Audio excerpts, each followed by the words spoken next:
The Protestant Reformation is often remembered for Martin Luther and his famous 95 Theses, which challenged the sale of indulgences and the power of the Catholic Church. Yet the story of the Reformation is far more complex than a single act of defiance. It was not an event born overnight, but rather the culmination of centuries of dissatisfaction with corruption, abuses, and theological disagreements within the Western Church. When Luther nailed or possibly just distributed his theses in 1517, it became a spark that ignited movements across Europe, but the fire had already been smoldering for a long time. The beginning of the Reformation is often dated to 1517, but in truth it is difficult to assign a single year. Reformist movements had appeared long before Luther. Thinkers such as John Wycliffe in England and John Huss in Bohemia had already called for change within the Church centuries earlier. Both had emphasized Scripture over papal authority, and both faced persecution for their teachings. Their followers, known as Lollards and Hussites, kept the flame of reform alive long before Luther rose to prominence. Thus, when Luther began his protest, he was stepping into a tradition of dissent rather than inventing one. The 16th century saw three great centers of Reformation rise almost simultaneously. In Germany, Martin Luther took the lead. In Switzerland, Ulrich Zwingli, John Calvin, and William Farel carried the torch. In England, King Henry VIII engineered his own break with Rome for both personal and political reasons. These three strands grew in parallel, sometimes aligning and sometimes clashing, but together they reshaped Christianity and European society forever. Martin Luther was not an outsider at first. He was a priest, a monk, and a professor of theology. In 1510, he traveled to Rome representing his monastery. What he saw in the Holy City left him disillusioned. The city that should have been the spiritual center of Christendom was instead overflowing with corruption, politics, and a lack of piety. That experience planted seeds of doubt in Luther's heart. His discontent deepened when he witnessed the Dominican friar Johann Tetzel traveling through Germany selling indulgences. Tetzel promised that by purchasing these letters approved by the Pope, people could shorten their loved ones suffering in purgatory or even skip it entirely. The money collected was being used to fund the grand rebuilding of St. Peter's Basilica in Rome. To Luther, this practice was not only theologically unsound, but morally repugnant. He argued that if the Pope truly cared for souls, he should pay for the basilica himself out of his vast wealth instead of exploiting the faithful poor. In response, Luther composed his 95 Theses. These were not intended as a declaration of war, but as propositions for academic debate. He sent copies to friends and even to Archbishop Albert of Mainz, who oversaw Tetzel. Yet the reaction Luther expected never came. Instead, his concerns were dismissed, and his reputation as a troublemaker began to grow.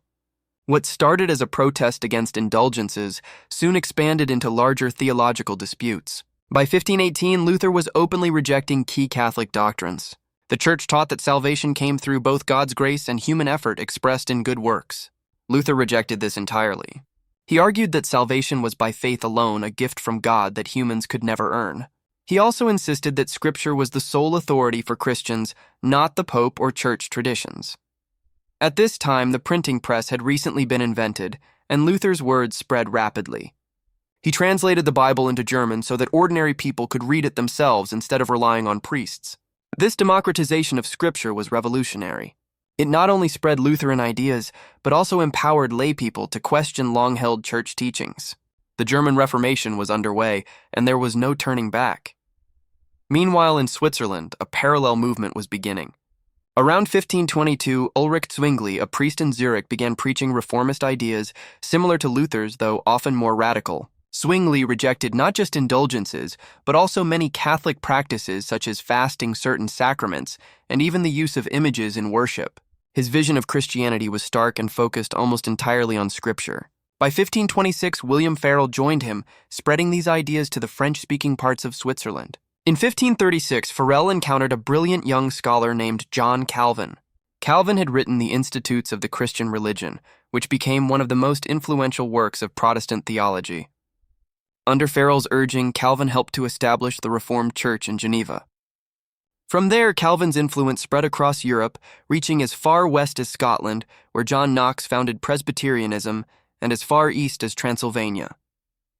Calvinism, with its emphasis on predestination and strict moral discipline, became a dominant Protestant tradition rivaling Lutheranism. In England, events took a different course. King Henry VIII was not initially a reformer. In fact, he wrote a treatise defending Catholicism against Luther and was awarded the title Defender of the Faith by the Pope. Yet personal and political needs soon changed his stance. Henry wanted an annulment from his wife, Catherine of Aragon, because she had failed to produce a male heir. Pope Clement VII refused.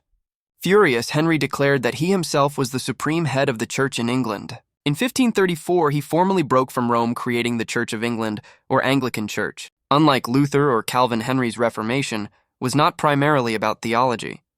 It was about power and authority. Yet his actions set England on a new religious path. English services were conducted in English, not Latin, and Bibles were made available in the vernacular. Over time, the Anglican tradition developed its own theology and practices distinct from both Catholicism and other Protestant movements. Scotland followed its own path inspired by Calvinism. John Knox returned from Geneva to establish Presbyterianism. This Scottish branch of Protestantism emphasized governance by elected elders rather than bishops, and would later influence religious traditions in North America. The Catholic Church was not silent in the face of these challenges. Its response is known as the Counter Reformation. Initially, the Church dismissed or punished reformers. Luther was excommunicated in 1521. Yet by the mid-16th century, it became clear that deeper reform was needed. Pope Paul III convened the Council of Trent in 1545. This council met intermittently until 1563. It reaffirmed core Catholic doctrines such as the authority of tradition alongside Scripture, the seven sacraments, and the belief that faith and good works together contribute to salvation. It also clarified the doctrine of transubstantiation, affirming that the bread and wine of the Eucharist truly became the body and blood of Christ. The council also addressed corruption.